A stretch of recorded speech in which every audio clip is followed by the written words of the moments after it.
ಪ್ರವಾಸಿ ಮಾರ್ಗದರ್ಶಿಗಳು, ಜಿಲ್ಲೆಯ ಸಂಸ್ಕೃತಿ ಮತ್ತು ಪರಂಪರೆಯ ರಾಯಭಾರಿಗಳು. ಜಿಲ್ಲಾಧಿಕಾರಿ ಕವಿತಾ ಎಸ್ ಮನ್ನಿಕೇರಿ, ವಿಜಯನಗರ.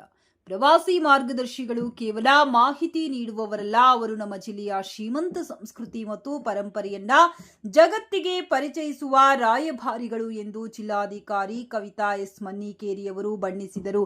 ಇಲ್ಲಿನ ಜಿಲ್ಲಾಧಿಕಾರಿಗಳ ಕಚೇರಿ ಸಭಾಂಗಣದಲ್ಲಿ ಮಂಗಳವಾರ ಪ್ರವಾಸೋದ್ಯಮ ಇಲಾಖೆಯ ವತಿಯಿಂದ ಪರಿಶಿಷ್ಟ ಜಾತಿ ಮತ್ತು ಪರಿಶಿಷ್ಟ ಪಂಗಡದ 87 ಪ್ರವಾಸಿ ಮಾರ್ಗದರ್ಶಿಗಳಿಗೆ ಶೂ ಮತ್ತು ಜಾಕೆಟ್ಗಳನ್ನು ವಿತರಿಸಿ ಅವರು ಮಾತನಾಡಿದರು.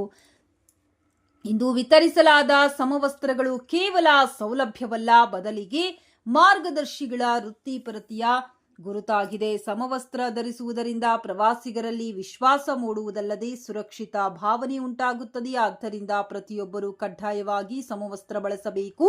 ಪ್ರವಾಸೋದ್ಯಮ ಕ್ಷೇತ್ರವು ದಿನೇ ದಿನೇ ಬೆಳೆಯುತ್ತಿದೆ. ಮಾರ್ಗದರ್ಶಿಗಳು ಸಹ ಕೇವಲ ಹಳೆಯ ಇತಿಹಾಸಕ್ಕೆ ಸೀಮಿತವಾಗದೆ ಜಿಲ್ಲೆಯ ಹೊಸ ಪ್ರವಾಸಿ ತಾಣಗಳ ಬಗ್ಗೆಯೂ ನಿಖರ ಹಾಗೂ ಆಸಕ್ತಿದಾಯಕ ಮಾಹಿತಿ ಹೊಂದಿರಬೇಕು. ಈ ನಿಮ್ಮ ಆಸಕ್ತಿದಾಯಕ ಮಾರ್ಗದರ್ಶನ ಮತ್ತು ಜಿಲ್ಲೆಯ ಆತಿಥ್ಯದಿಂದ ಪ್ರಭಾವಿತರಾದ ಪ್ರವಾಸಿಗರು ಪುನಃ ಭೇಟಿ ನೀಡುವಂತಾಗಬೇಕು. ಆಗ ಮಾತ್ರ ಜಿಲ್ಲೆಯ ಪ್ರವಾಸೋದ್ಯಮದ ನೈಜ ಅಭಿವೃದ್ಧಿ ಸಾಧ್ಯವೆಂದರು. ಈ ಸಂದರ್ಭದಲ್ಲಿ ಪ್ರವಾಸೋದ್ಯಮ ಇಲಾಖೆಯ ಉಪನಿರ್ದೇಶಕರಾದ ಪ್ರಭುಲಿಂಗ ತಳಕೇರಿ ಹಾಗೂ ಇಲಾಖೆಯ ಇತರೆ ಅಧಿಕಾರಿಗಳು ಉಪಸ್ಥಿತರಿದ್ದರು.